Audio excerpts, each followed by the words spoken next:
जय महाराष्ट्र मित्रांनो, MPSC officer या YouTube चॅनलच्या एका नवीन आणि माहितीपूर्ण व्हिडिओमध्ये आपल्या सर्वांचं स्वागत आहे। तर आजच्या व्हिडिओमध्ये आपण 2024 या वर्षातील काही टॉप चालू घडामोडी बघणार आहोत, ज्या की तुम्हाला सर्व स्पर्धा परीक्षांसाठी अत्यंत माहितीपूर्ण ठरणार आहेत। त्यामुळे व्हिडिओला स्किप न करता शेवटपर्यंत पहा आणि आपल्या MPSC ऑफिसर या यूट्यूब चॅनलवर पहिल्यांदाच आला असाल तर आपलं चॅनल नक्की सबस्क्राईब करा, कारण अशाच प्रकारचे स्पर्धा परीक्षांसंबंधी महत्त्वाचे व्हिडिओ आपल्या चॅनलवरती डेली येत राहतात, ज्याचा तुम्हाला नक्कीच फायदा होणार आहे। भारतात कोणत्या राज्याने पहिली सडक सुरक्षा फोर्स सुरू केलेली आहे? तर भारतामध्ये पंजाब या राज्याने पहिली सडक सुरक्षा फोर्स सुरू केलेली आहे। 2025 मध्ये जगाचा आर्थिक विकास दर 3.2% राहण्याची शक्यता कोणी वर्तवली आहे? तर 2025 मध्ये जगाचा आर्थिक विकास दर 3.2% राहण्याची शक्यता IMF ने वर्तवलेली आहे। भारत देशात सर्वाधिक हिमबिबट्यांची संख्या कोठे आहे? तर भारतामध्ये सर्वाधिक हिमबिबट्यांची संख्या ही लडाख येथे आहे। कोणत्या देशामध्ये कामाचा 4 दिवसाचा आठवडा जाहीर केलेला आहे? तर जर्मनी या देशामध्ये कामासाठी 4 दिवसाचा आठवडा जाहीर केलेला आहे।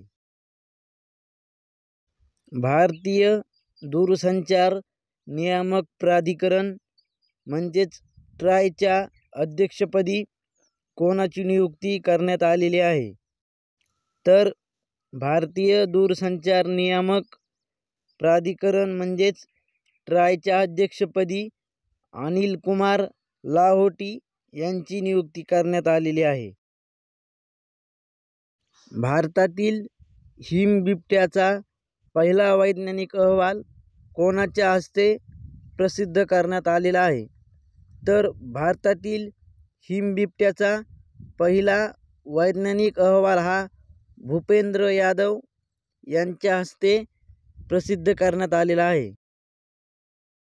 जगातील ब्लॅक टायगर सफारी नुकतीच कोठे जाहीर करण्यात आलेली आहे?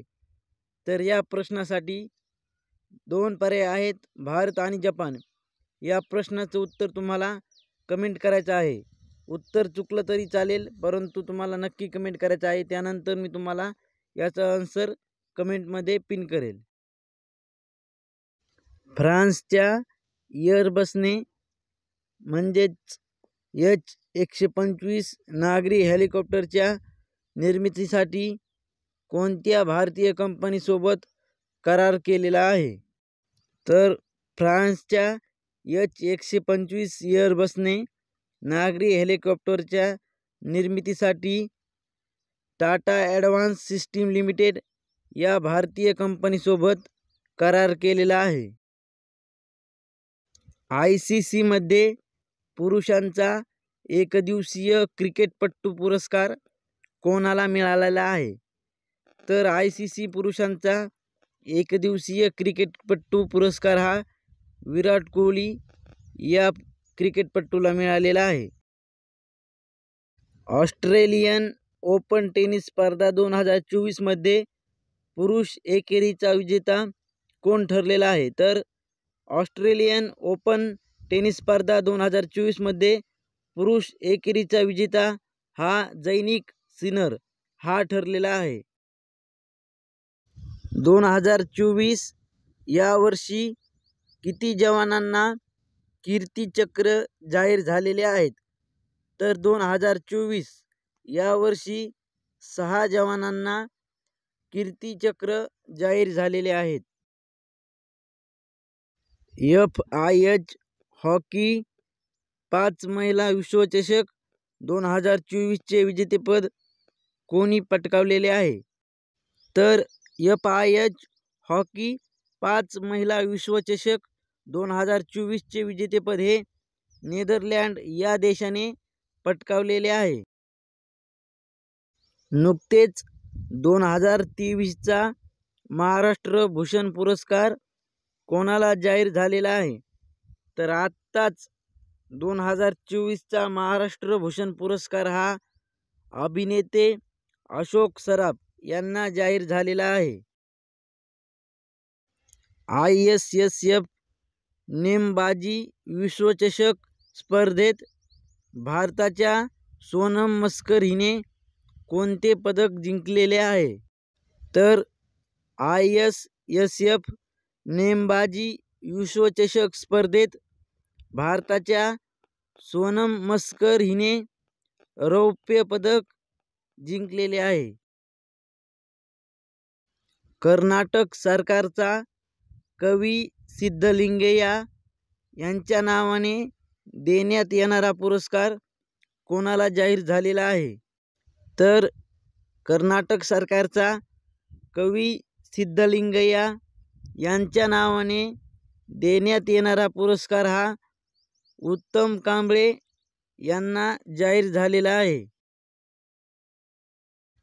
हरित हायड्रोजन धोरण जाहीर करणारे देशातील पहिले राज्य कोणते आहे? तर हरित हायड्रोजन धोरण जाहीर करणारे देशातील पहिले राज्य हे महाराष्ट्र राज्य आहे. जागतिक कसोटी क्रिकेट अजिंक्यपद स्पर्धेच्या क्रमवारीत कोणता देश प्रथम क्रमांकावर आहे? तर जागतिक कसोटी क्रिकेट अजिंक्यपद स्पर्धेच्या क्रमवारीत ऑस्ट्रेलिया हा देश प्रथम क्रमांकावर आहे. आसियान गटाचे यावर्षीचे अध्यक्षपद कोणत्या देशाकडे आहे? तर आसियान गटाचे यावर्षीचे अध्यक्षपद हे लाओस या देशाकडे आहे.